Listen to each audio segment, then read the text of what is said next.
Hello, and welcome to Misshelved, the podcast that allows readers to listen in as brilliant booksellers chat with their favorite authors. I'm your host, Nicole Brinkley, and I am so excited to introduce our inaugural guests, because let me tell you, it is quite the powerhouse duo. Our bookseller for today is Cathy Berner.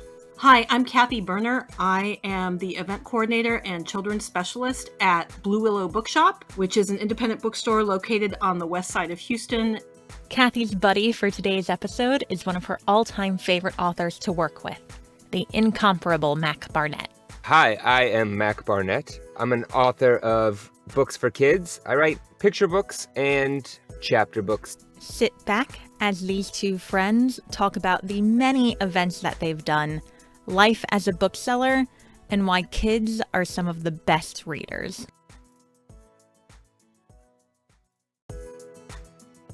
So how are we going to start this? I mean, what's your setup right now? Where are you, like, location-wise? I am sitting in my study because that is where I work most of the time these days, because as the event coordinator, all events are virtual, so this is where it happens. We've done some events together, some Zoom events, and it's great because whenever you turn your camera on, like before and after, you're always sitting there in the study with a headset on. It's like you're at mobile command. You're mobile command bookseller. It's amazing. It feels like there are monitors all around you. It's incredible. We had to pivot, so we pivoted. What are you going to do? What is bookselling in the year 2020? And let's focus on maybe March 15th on. We're still connecting readers and authors and books. That's what we have distilled it down to. I'm really fortunate to work with a wonderful group of colleagues and a wonderful boss, Valerie Kaler, who's really encouraged us to set many missions, and mine has always been to connect books and readers. And if it means you get to do it by introducing someone to an author in person, that's a great addition to it. But we have continued to do that, and we're every day trying to figure out how can we do that? How can we make that connection? Because in preparation for this, I did a deep dive into Mac Barnett and was rereading that Publishers Weekly article about the prankster that gives me so much joy, and just talking about having to have books that kids love to read and that anybody loves to read. We really want to stay true to that mission. Blue Willow is legendary for a lot of reasons, but especially for events. I think, like, among booksellers, certainly among authors, we talk about Blue Willow as one of, like, the great event stops, and you run those. How many events in typical times, I don't know, should we do per week, per year? Like, how many author events are you running in schools? So in non-pandemic times, Blue Willow Bookshop does between 350 and 400 author events a year. Woo! 150 of those are generally school visits. Those take place when a publisher sends an author on publicity tour, and we bring the author into schools, usually 2 or 3 a day, and maybe there's a public event at the store in the afternoon. We also do 3 festivals: a picture book festival called Bookworm, a middle grade festival called Tweens Read, and a young adult festival called Teen Book Con. And then we do adult events as well, small book clubs, large, what we call stadium tours. And believe it or not, we're still doing all of that in a virtual way. What is a virtual school visit like? Well, you did 3 of them. I know, that's such a loaded question. Do you like me for 10? Cathy, tell me. Virtual events are different because we're not physically in the same space, but again, to distill it down, we're still connecting readers and authors. And we had 3 really wonderful virtual visits with you and Sean Harris for your book, A Polar Bear in the Snow. And I'm, again, really fortunate to work with some amazing librarians. Shout out to Texas librarians who know how to get it done. This was like the most Texas librarian thing, just as so much schooling has moved remote and virtual, and certainly events have, and you were putting them together. I think internet access and disparities in internet access obviously are always a huge issue, but the impact gets magnified. And you were telling me about the Texas Librarian solution to this. Well, there's a couple solutions. One is a Chromebook in the hands of every child. And lots of districts in the greater Houston area and in Texas are doing that. And then hotspots, checking out mobile hotspots. And then my personal favorite, which I think you're referring to, is school districts drive school buses that are equipped with high-powered Wi-Fi. They drive them into densely populated, low-income neighborhoods and park them there. So families can use that hub to connect to the internet, and that's how kids are getting online to receive their schooling. You know, Texas can be a challenge, but Texans always try to figure out how to get it done, whether it's during Hurricane Katrina, whether it's delivering virtual schooling, whether it's figuring out how to get Harris County to vote.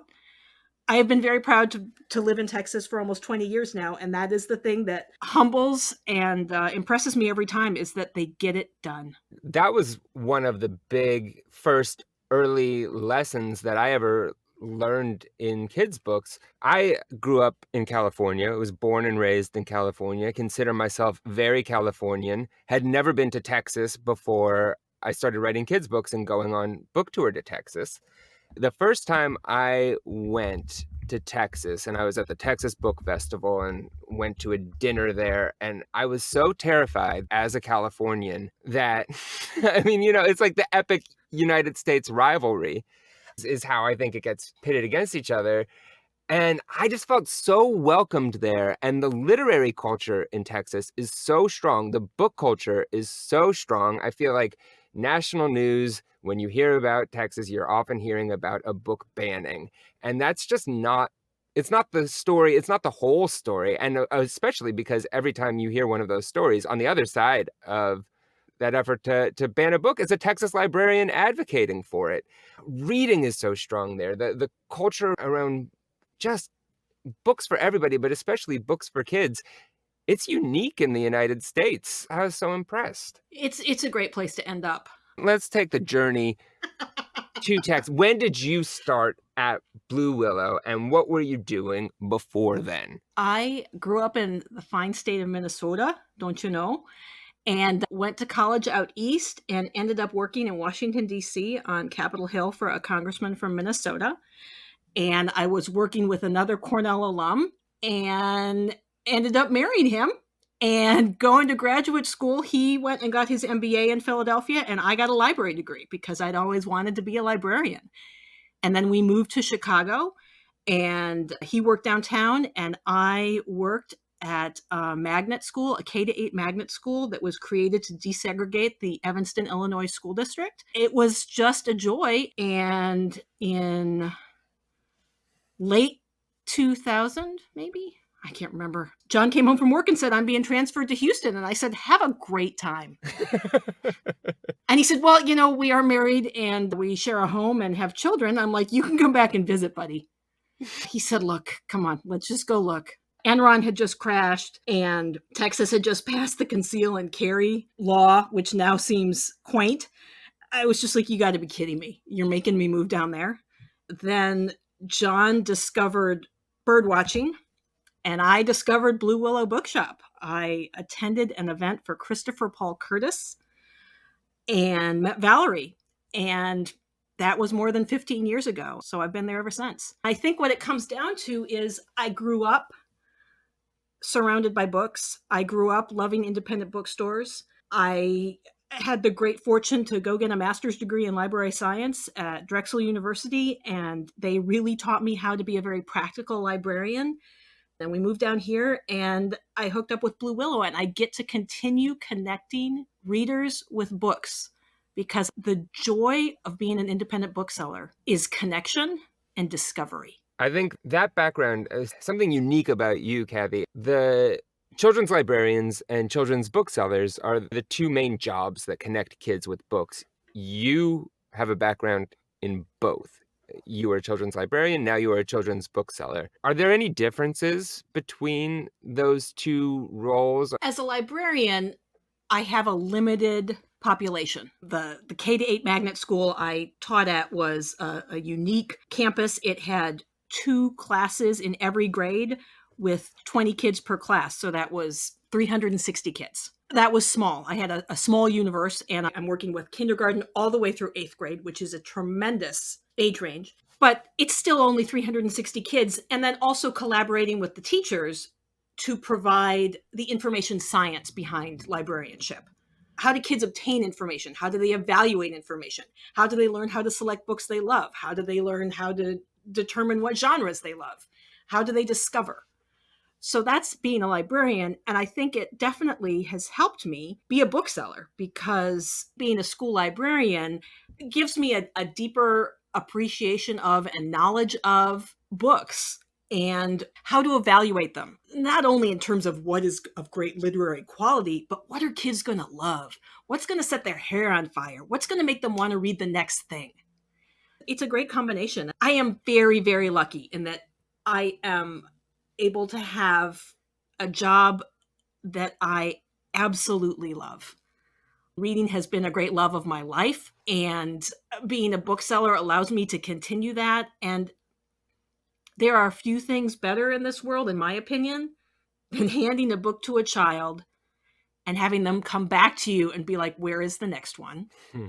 Or throwing it back to you, Mac, watching an author of your energy, caliber, creative level, your humor, your improvisation, to watch you command a group of children. And we have talked about what that's like for you, like the energy. It's like surfing. I remember we were talking the difference between morning events and afternoon events. If you like after lunch events, they get wild. They get wild. And so, yeah, I love reading to kids out loud, telling them stories out loud, talking to actual kids. And that's been a real adjustment for me, not touring, not going and doing events. It's an adjustment to sort of how I conceive of myself as an author. I miss it so much. I love that energy. I love playing with the energy of this group of people. Texas events, Houston events, they're the big. You'll be in a gym with 300, 400. I think we've done probably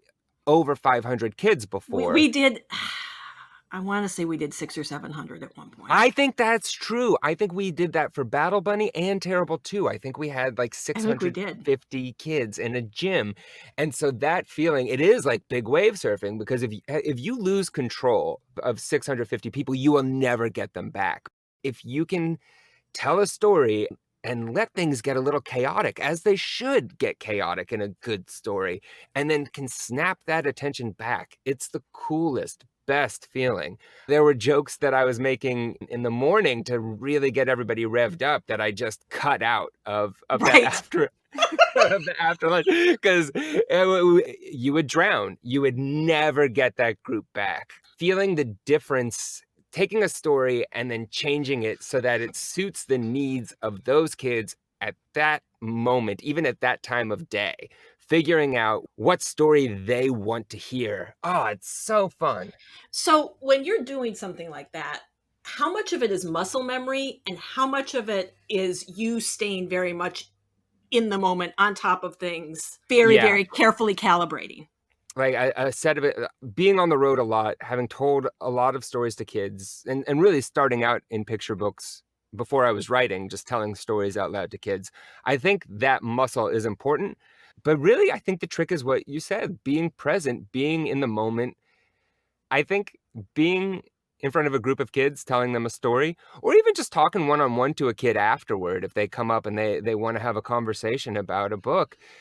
Those are some of the only times in my life where I do feel truly present, truly in the moment. We probably all have this with our phones, that if your phone vibrates in your pocket, for me, then it's over. If I'm talking to somebody or watching a show and I hear my phone vibrate, it's like, I gotta see that phone. If I'm talking to a group of kids and somebody calls me or texts me in the middle of it and I've forgotten to turn my phone off, I don't care. It'll be 2 hours later that I'll be like, oh, that's right, I got some text. It can override the phone addiction, which tells me right. that there's a level of attention and presentness that I don't get anywhere else in my life. I love it. I tallied it up. I don't know if I'm right or not, but I think I've seen you present at schools more than 43 times. Oh my God, that's amazing. That's one of the great joys of my career is watching authors develop a school visit. And I think I've seen it uniquely with you because I've seen so many. And you've seen a couple times, like we often launch books together. And so you see the first event I do for a book, which is always the worst. You know what? That's like, your worst is like a B+, buddy. Thank you. Thank you. I mean, to be honest, it's probably an A-, but I'd prefer you saying that. Honestly, when you said B+, I was offended. So I thought that was low. But yeah, no, that day, that's always the most interesting day, is the first day of tour and just figuring out what the presentation is. it's like watching a jazz musician improvise. And, with The Terrible 2, I've seen that presentation almost 30 times. I have a distinctive laugh. You hear it every time because I loved it every single time. Oh, man. You know the prank is coming. The Terrible 2 is a middle grade novel illustrated by Kevin Cornell, and that I wrote with Jory John, and it's about pranksters. And so Jory and I went on tour to launch the book, and we wanted to play a prank during the presentation. Our idea was to say that the author visit had been canceled and that instead that they were going to learn about healthy eating choices. And so when it started off, we had this just tortured concept for it, that Jory and I, we were dressed as janitors. We were in coverall dickies with brooms. And so when kids came in, we were sweeping the gym. And then we would reveal ourselves to be the authors because we would come up to fix the projector. And then we would like rip off the coveralls, except like the coveralls didn't really tear off. They had Velcro down the leg seams. It was not appropriate for a children's school visit. It was not, the Velcro, it was not in the right, it was like we pictured like the NBA All-Star game where it's like, it's time, boom. But it was like very involved. It was like 3 minutes of finding Velcro seams. And then one school, I think it was the third school, Jory and I were sweeping the gym, and then the principal had sort of misunderstood the command and so said, we have 2 doctors who are going to talk to us about healthy eating choices. Here they are. The principal gestured toward us, and we were holding brooms, wearing dickies, not looking like doctors.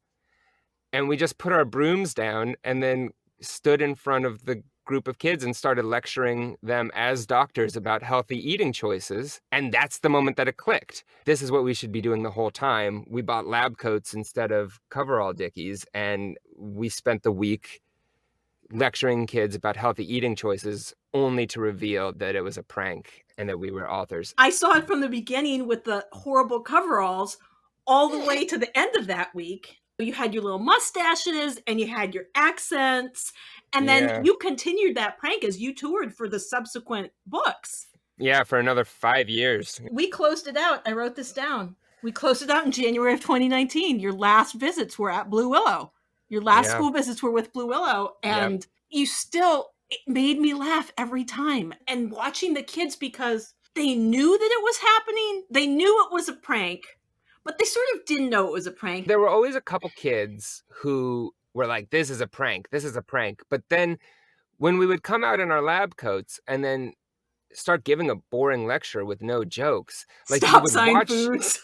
You would watch even those kids, right? Like the hope would extinguish from their eyes because they would be like, this has been going on for 8 minutes. There are no jokes. I think this might not be a prank.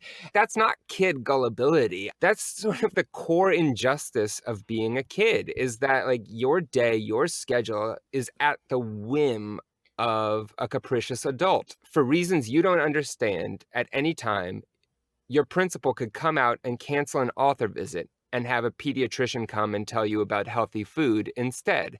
And that's life as a kid. Right. There's no autonomy.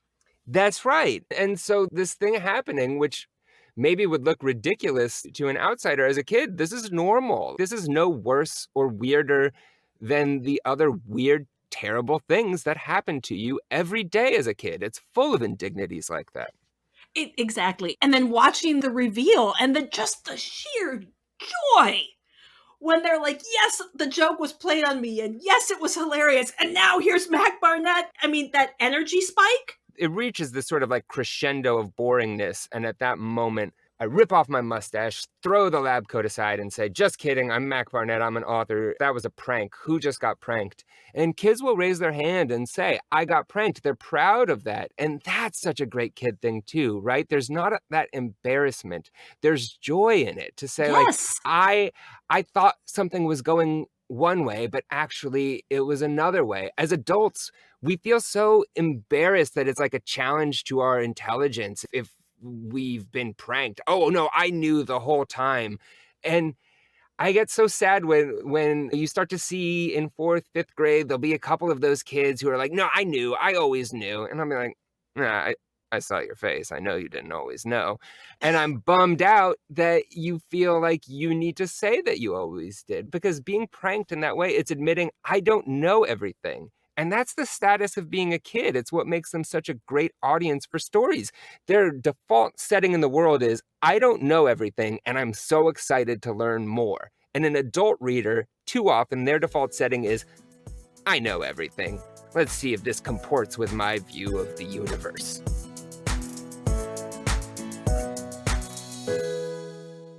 So talking about the indignities and the weird things, one of my favorite and earliest Mac Barnett stories was when you and John Sheska were touring for Battle Bunny. I was on tour with John Sheska, who's a hero of mine. He wrote The Stinky Cheese Man, which is the reason I started writing picture books. And we made a book together called Battle Bunny.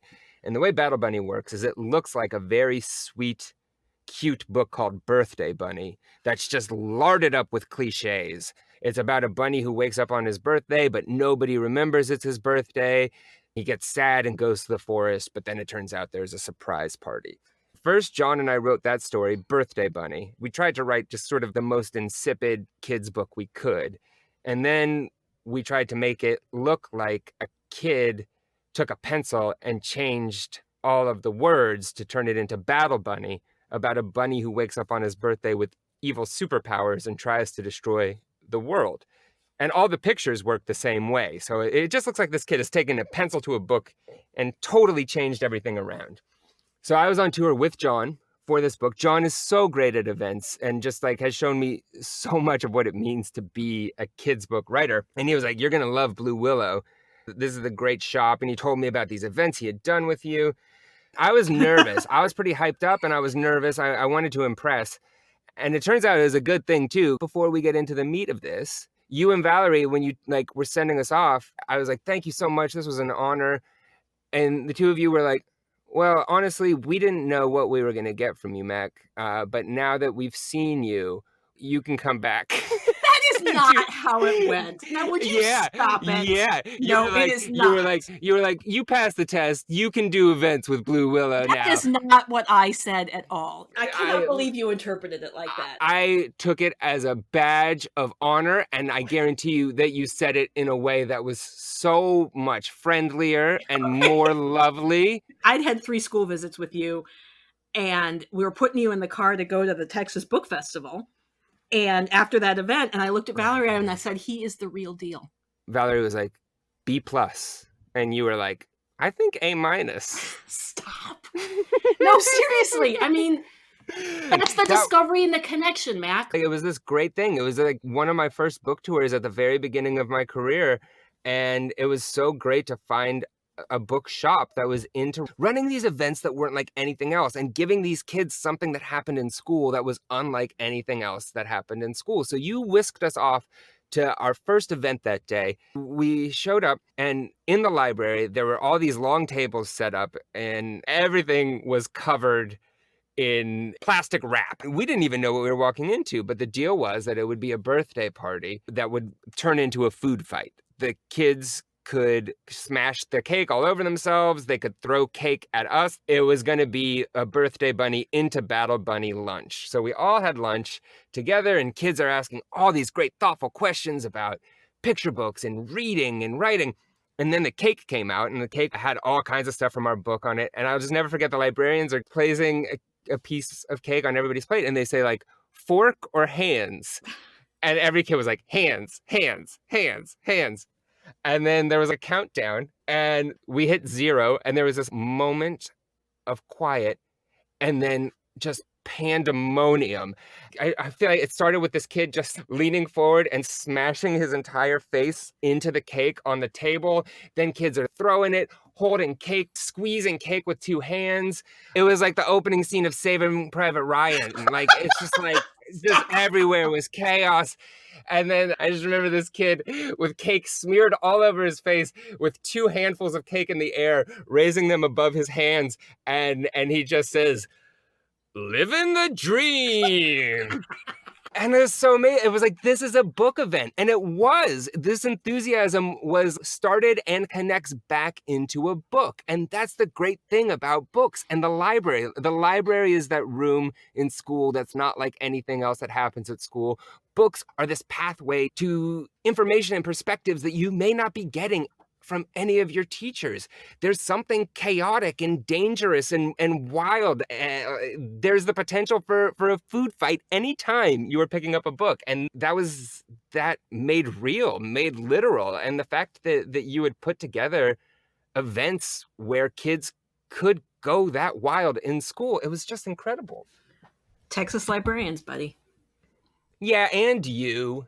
But it's a collaboration. When you find a librarian who you know will go that deep, who will prepare students, who will play Mac Barnett bingo in order to prep their kids for a school visit, that's when you know you found a great partner. What do you look for in a librarian partner, in a school partner when you're setting these up? We put in a hard day, but you've been working for weeks before then. Like, what prep goes into making a school visit? I think the most important thing is that there is a school librarian, sometimes an English language arts teacher, who's a leader on their campus, who has helped institute a spirit of curiosity and a love of reading and the freedom to read whatever you want, regardless of how old you are. I mean, obviously, if you're in kindergarten, you're probably not reading fifth grade books, but if you're a fifth grader, it's okay to read picture books. It's okay to enjoy that and read what you like and read what gives you joy, because that is so important to model, because that's how you develop lifelong readers. And then also librarians who will collaborate with their campus and their administration and who all believe that having an author visit enhances the curriculum.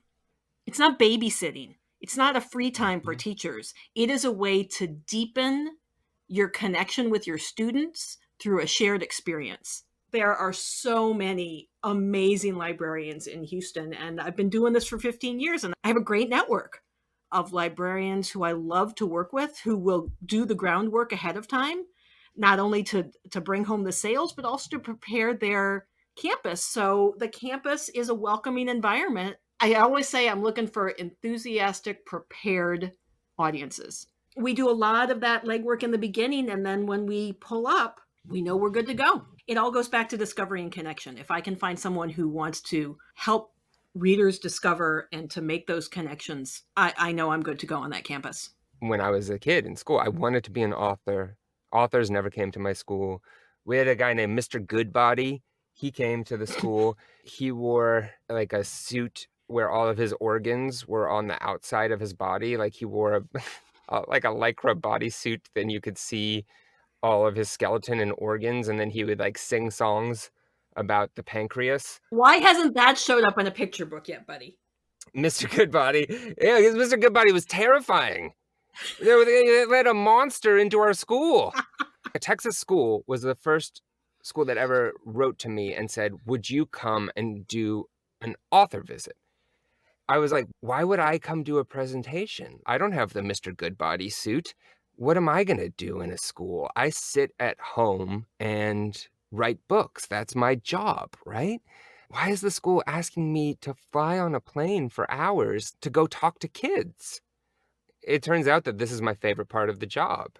Well, you're extraordinary at it, Mac. I do 150 school visits a year, and there are very few authors who write for any age level who are as skilled at presenting. Like I said, it's like watching a jazz musician. It's different every time. You're present every time, and it's an utter joy. Well, you were talking about matching kids with the right book, right? And just acknowledging that kids have different tastes. They're not monolithic. That to do your job as a librarian and now as a bookseller it's listening to kids, right? It's seeing who that kid is, what they're interested in, and finding the right book for them in that moment, seeing the kid who is in front of you. Your idea of a bookseller making a recommendation is a bookseller talking, taking a kid over to a bookshelf and saying, here's this book, doing the little mini book talks on books. But actually, underneath it all is this profound act of listening, of hearing from the kid and figuring out who they are before you make that match. And I think the same thing is true for writers. When I'm giving a presentation, if you look at it, my job is just to be there talking. And writing in some ways, it's talking, right? You're setting words down. Yeah. But to be good at this stuff, you have to listen. That's the first thing. And if you're not listening, you're not going to be able to do this. I would encourage people listening to this to Google Mac Barnett TED Talk. I watched it again last night. I'm probably responsible for at least 100 views. I'll take it. We need those views.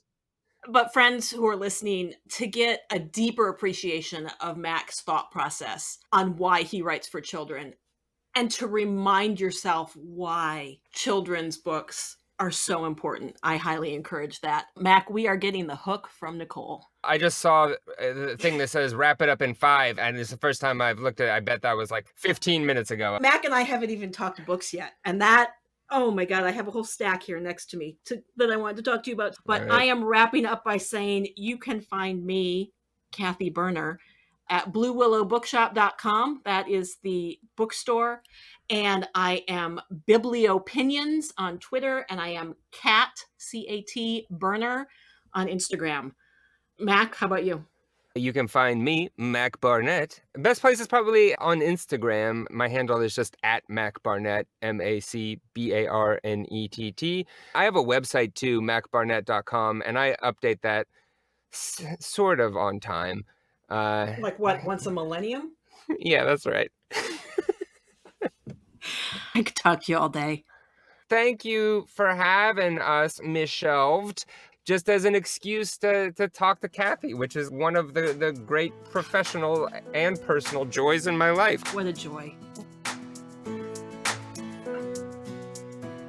If you liked today's episode, don't forget to rate, subscribe, and tell a friend about Misshelved. To keep up to date with all of our bookish hijinks, follow us at Misshelved Pod on Twitter and Instagram. If you really like what happens here, and we hope you do, head over to our Patreon page to help fund this podcast and our Misshelved newsletter. Thank you for listening, and as always, happy reading.